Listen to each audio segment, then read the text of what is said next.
Everyone, welcome to সঙ্গী সাথী পাঠশালা। আজকে আমরা ডিএলএড পার্ট 1 সেশন 2025-27 নিয়ে আলোচনা করব। এখানে আজকে আমরা ম্যাথামেটিক্স সিপিএস 3 চ্যাপ্টার 1 গাণিতিক জ্ঞানের প্রেক্ষিত এটি শুরু করেছিলাম। ইতিমধ্যে আমরা একটি পর্ব আলোচনা করে ফেলেছি। আজকে আমরা দ্বিতীয় পর্ব নিয়ে আলোচনা করব। আজকে আমাদের দ্বিতীয় পর্বের প্রথম প্রশ্ন হলো, শিক্ষণ পদ্ধতি কয় ভাগে ভাগ করা যায় ও কী কী? শিক্ষণ পদ্ধতিকে 3 ভাগে ভাগ করা যায়। এক হচ্ছে গতানুগতিক বা প্রাচীন পদ্ধতি বা শিক্ষক কেন্দ্রিক পদ্ধতি, যাকে আমরা ট্র্যাডিশনাল মেথড বা টিচার সেন্ট্রাল মেথড বলে থাকি।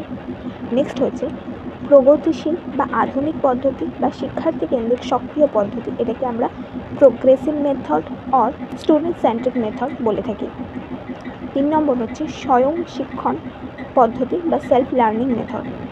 এই পদ্ধতিগুলির নাম এবং ইংলিশ টার্মগুলো আমরা এখানে উল্লেখ করেছি, কারণ তোমাদের যে আপকামিং আপার প্রাইমারি টেট আসছে, তো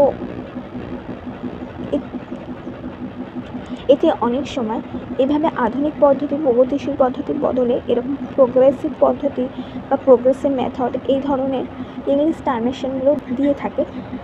তো যেহেতু আমরা একদম তোমাদের পেডাগজি প্রত্যেকটা লাইন ধরে ধরে চ্যাপ্টার ওয়াইজ ক্লাস করাচ্ছি, সেই জন্য আমরা টার্মগুলো ইংলিশ টার্মগুলো তোমাদের দেওয়ার চেষ্টা করবো, যাতে তোমাদের পরীক্ষাতে কাজে লাগতে পারে এই প্রশ্ন উত্তরগুলো। নেক্সট হচ্ছে গতানুগতিক পদ্ধতি বা প্রাচীন পদ্ধতি বা শিক্ষক কেন্দ্রিক পদ্ধতি বলতে কী বোঝো? গতানুগতিক পদ্ধতি বা প্রাচীন পদ্ধতি বা শিক্ষক কেন্দ্রিক পদ্ধতি বলতে এমন একটি শিক্ষণ পদ্ধতিকে বোঝানো হয় যেখানে শিক্ষক প্রধান ভূমিকা পালন করে এবং তিনি পাঠদান এবং জ্ঞান বিতরণের কেন্দ্রবিন্দু। এই পদ্ধতিতে শিক্ষার্থীদের তুলনায় শিক্ষকের নির্দেশনায় বেশি প্রাধান্য পায়। এটি সাধারণত ঐতিহ্যবাহী শ্রেণীকক্ষ ভিত্তিক শিক্ষা ব্যবস্থার সঙ্গে সম্পর্কিত। এই ধরনের শিক্ষা ব্যবস্থায় গুরু শিষ্য সম্পর্কের উপর বেশি গুরুত্ব দেওয়া হতো, যেখানে শিক্ষকই ছিল জ্ঞানের প্রধান উৎস। আমাদের এখানে গতানুগতিক বা প্রাচীন পদ্ধতিতে গুরুকুল সিস্টেমের কথা আমরা বলতে পারি, যেখানে প্রধানত কী হতো যে ছাত্ররা বিভিন্ন সারিবদ্ধ হয়ে বসে শুনতেন এবং গুরু তিনি লেকচার দিয়ে যেতেন এবং তারা সেটা শুনে শুনে মনে রাখত, বা তারা খুব একটা কেউ প্রশ্ন করতো না, গুরু যা বলতেন সেটাকেই ধ্যান জ্ঞান সব কিছু মনে করে সেটাই শুনে সেটাকেই নিজেদের মধ্যে আত্মস্থ করতেন। এটাই হচ্ছে গতানুগতিক পদ্ধতি বা প্রাচীন পদ্ধতি, ট্র্যাডিশনাল মেথড, শিক্ষক কেন্দ্রিক পদ্ধতি। নেক্সট হচ্ছে প্রগতিশীল পদ্ধতি বা আধুনিক পদ্ধতি বা শিক্ষার্থী কেন্দ্রিক সক্রিয় পদ্ধতি, যাকে আমরা চাইল্ড সেন্ট্রিক, লার্নার সেন্ট্রিক এবং প্রোগ্রেসিভ মেথড বলে থাকছি। প্রগতিশীল পদ্ধতি বা আধুনিক পদ্ধতি বলতে এমন একটি শিক্ষা ব্যবস্থা বোঝায় যেখানে শিক্ষার্থীরাই শিক্ষা প্রক্রিয়ার কেন্দ্রে থাকে। এই পদ্ধতিতে শিক্ষক সহায়ক হিসেবে কাজ করেন এবং শিক্ষার্থীরা নিজস্ব উদ্যোগ ও প্রচেষ্টার মাধ্যমে সক্রিয়ভাবে শিক্ষায় অংশগ্রহণ করে। এটা হচ্ছে আমাদের আধুনিক পদ্ধতি বা প্রোগ্রেসিভ মেথড, যেখানে আমরা শিশু কেন্দ্রিক শিক্ষা ব্যবস্থা বা চাইল্ড সেন্ট্রিক লার্নিংয়ের কথা বলছি, যেখানে শিক্ষক কেবলমাত্র সহায়ক হিসেবে কাজ করে এবং শিক্ষার্থীদের সক্রিয়তা এখানে বেশি গুরুত্ব পায়। নেক্সট হচ্ছে স্বয়ং শিক্ষণ পদ্ধতি বা স্বশিক্ষণ পদ্ধতি বলতে কী বোঝো? স্বয়ং শিক্ষণ পদ্ধতিতে শিক্ষার্থী নিজেই ছাত্র এবং শিক্ষক, এখানে শিক্ষকের ভূমিকা থাকে না, তবে পরোক্ষভাবে এই ধরনের শিক্ষণ ক্ষেত্রে শিক্ষকের উপস্থিতি কোনো বাধ্যবাধকতা নেই। প্রোগ্রাম শিক্ষণ, দূর শিক্ষণ এটি একটি গুরুত্বপূর্ণ উদাহরণ। ধরো যখন আমরা ইউটিউবে ক্লাস করি বা তোমরা যে দেখছো সেটা তোমাদের ইচ্ছা অনুসারে দেখছো, আমি এখানে জাস্ট ক্লাসটা রেডি করছি এবং আপলোড করছি। তোমাদের যদি ইচ্ছা হয় তবে তোমরা ক্লাসটা দেখবে, না হলে দেখবে না।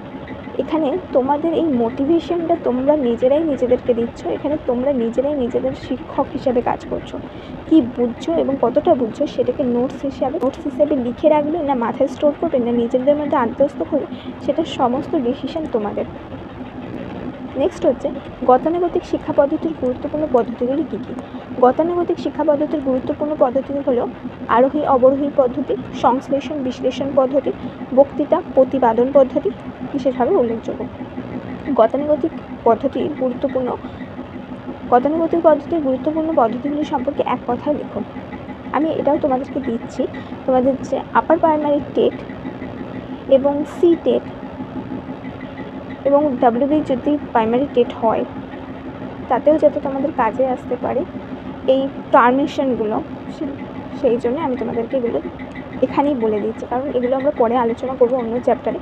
তো ফার্স্ট হচ্ছে আরোহী পদ্ধতি বা ইন্ডাকটিভ মেথড, নির্দিষ্ট উদাহরণ থেকে সাধারণ নীতি বা সিদ্ধান্তে পৌঁছানো। মানে আমরা প্রথমে উদাহরণ দেখব, এক্সাম্পল দেখব, দেন আমরা সেটির সাধারণ নীতি কী দাঁড়ালো সেটা বুঝব। অবরোহী পদ্ধতি বা ডিডাকটিভ মেথড, সাধারণ নীতি বা সূত্র থেকে নির্দিষ্ট সিদ্ধান্তে পৌঁছানো। তো সাধারণ নীতি, আমরা যখন ব্যাকরণ পড়ি অনেক সময় দেখবে আমাদের সাধারণ কিছু নিয়ম নীতি বলে দেওয়া হয়, বা অঙ্কের ক্ষেত্রেও আমাদের ফর্মুলা আগে দেখিয়ে দেওয়া হয়, তারপরে আমরা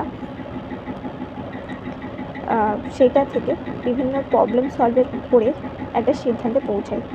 তো এটা হচ্ছে আমাদের অবরোহী পদ্ধতি। নেক্সট হচ্ছে সংশ্লেষণ বা সিনথেসিস, বিভিন্ন অংশকে একত্রিত করে একটি সম্পূর্ণ বিষয় তৈরি করা। বিশ্লেষণ বা অ্যানালাইসিস, কোনো বিষয় বা সমস্যাকে ছোট ছোট অংশে বিভক্ত করে বা বিশ্লেষণ করে সেটির সম্বন্ধে ধারণা লাভ করে। এবং তারপরে হচ্ছে বক্তৃতা বা লেকচার পদ্ধতি, কোনো বিষয় সম্পর্কে তথ্য উপাদান উপস্থাপন করা, ব্যাখ্যা করা, যা সাধারণত শিক্ষক করে থাকেন আমাদের ক্লাসে। তারপর হচ্ছে প্রতিপাদন বা প্রুফ, কোনো কিছুকে যৌক্তিকভাবে প্রমাণ করা বা প্রতিষ্ঠা করা। নেক্সট প্রশ্ন হচ্ছে প্রগতিশীল পদ্ধতি বা আধুনিক পদ্ধতি বা শিক্ষার্থী কেন্দ্রিক সক্রিয় পদ্ধতির মধ্যে গুরুত্বপূর্ণ পদ্ধতিগুলি লেখো।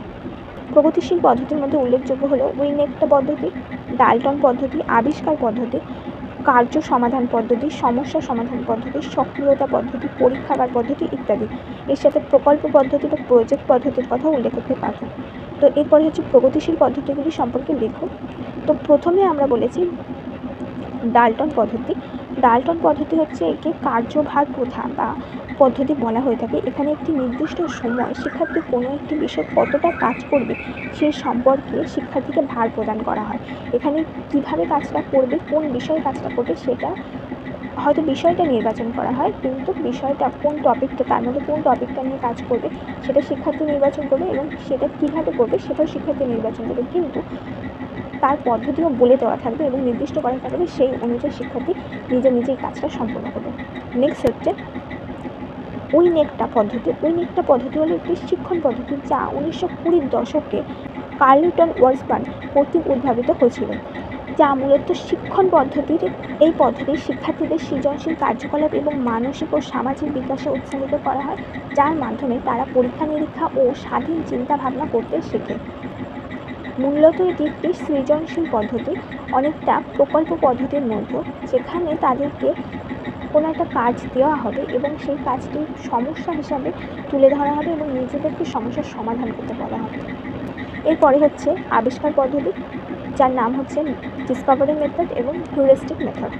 শিক্ষার্থী নিজে অনুসন্ধান ও পরীক্ষা করে জ্ঞান অর্জন করবে এখানে। নেক্সট হচ্ছে কার্য সমাধান পদ্ধতি, অ্যাক্টিভিটি বেস মেথড, কোনো কাজ বা কার্যকলাপের মাধ্যমে শিক্ষা লাভ করা। এখানে মূলত অ্যাক্টিভিটি বা কোনো কাজ দিয়ে দেওয়া হবে এবং সেখান থেকে শিক্ষার্থীরা কিছু কাজটা করতে শিখবে। সমস্যা সমাধান পদ্ধতি, প্রবলেম সলভিং মেথড, কোনো একটি নির্দিষ্ট সমস্যা সমাধানের জন্য ধারাবাহিক প্রক্রিয়া অনুসরণ করা, এটার মূল কাজ। নেক্সট হচ্ছে সক্রিয়তা পদ্ধতি বা অ্যাকশন মেথড, কোনো কাজ বা পদক্ষেপের মাধ্যমে কিছু শেখা। এবং তারপরে হচ্ছে পরীক্ষা পদ্ধতি বা এক্সপেরিমেন্টাল মেথড, পর্যবেক্ষণ ও পরীক্ষার মাধ্যমে নির্দিষ্ট উদ্দেশ্য পূরণ করা। তারপরে হচ্ছে গতানুগতিক পদ্ধতি এবং প্রাচীন পদ্ধতির সাথে আধুনিক পদ্ধতি বা প্রগতিশীল পদ্ধতির তুলনামূলক আলোচনা করুন। গতানুগতিক পদ্ধতি এবং প্রগতিশীল পদ্ধতির মধ্যে তুলনামূলক আলোচনার অবকাশ নেই। এ সম্পর্কে বলা হয় যে গতানুগতিক পদ্ধতি হলো একটি শিক্ষক কেন্দ্রিক পদ্ধতি, অপরপক্ষে প্রগতিশীল পদ্ধতি হলো গণতান্ত্রিক। এখানে শিক্ষক ও শিক্ষার্থী উভয়ই সক্রিয়, কিন্তু এটির অপর নাম হচ্ছে শিক্ষার্থী কেন্দ্রিক পদ্ধতি, তাই এখানে শিক্ষার্থীর সক্রিয়তার উপর অধিক গুরুত্ব দেওয়া হয়। 2. গতানুগতিক পদ্ধতিতে শিক্ষক ও বিষয়বস্তু মুখ্য আর শিক্ষার্থী প্রায় নিষ্ক্রিয় অবস্থায় থাকে। অপরদিকে প্রগতিশীল পদ্ধতিতে শিক্ষার্থী মুখ্য এবং শিক্ষক ও বিষয়বস্তু পরে আসে। গতানুগতিক পদ্ধতিতে শিক্ষার্থী নিষ্ক্রিয় শ্রোতার ভূমিকা পালন করে। প্রগতিশীল পদ্ধতিতে শিক্ষার্থী সক্রিয়, শিক্ষার কেন্দ্রে অবস্থান করে এবং শিক্ষক তাকে সহায়তা করেন। এবং লাস্ট হচ্ছে প্রগতিশীল পদ্ধতি বা আধুনিক পদ্ধতিতে শিক্ষকের ভূমিকা লেখো। প্রগতিশীল পদ্ধতি বা আধুনিক পদ্ধতিতে শিক্ষকের ভূমিকা হলো শিক্ষার্থীদের পরামর্শদাতা, সহায়ক এবং পথ প্রদর্শক হিসেবে তিনি কাজ করেন, যিনি তাদের অভিজ্ঞতা, সমস্যা সমাধান এবং সমালোচনামূলক চিন্তাভাবনার মাধ্যমে শেখার জন্য উৎসাহিত করেন। এখানে শিক্ষকও একজন সক্রিয় অংশগ্রহণকারী, যিনি জ্ঞান বিতরণের চেয়ে শিক্ষার্থীদের জ্ঞান অর্জনের সহায়তার উপর বেশি জোর দেন, তাদের শিক্ষার জন্য উপযুক্ত পরিবেশ, পরিস্থিতি এবং উপকরণের যোগান দেয়।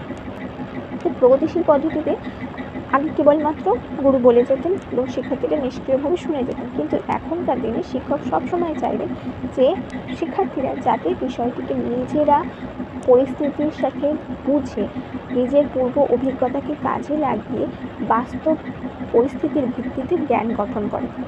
ঠিক আছে, এই ছিল তোমাদের আজকে 20টা প্রশ্ন।